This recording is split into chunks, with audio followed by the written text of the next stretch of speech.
จอกันที่นี่เพื่อนใหม่ที่พูดคนและสำเนียงงามหนึ่งกะลาบาทักทายกันในวันลำบากปนเหงา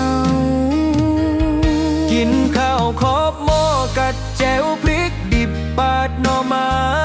ส้มชีวิตคงสู้ทนเพื่องานบอกเคยสิถอยเนกองบาตะลาสบายดีไหม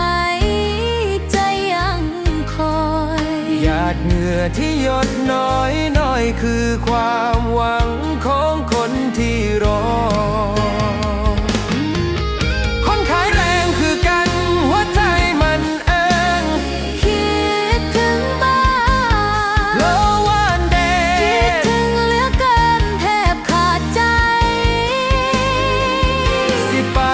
ทางใดก็มีแต่เฮานี่ล่ะที่เข้าใจรวยหรือจนไม่สำคัญ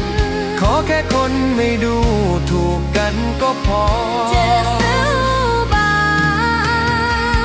ขอบใจเด้อเสี่ยวที่ยังสู้ไปนำกัน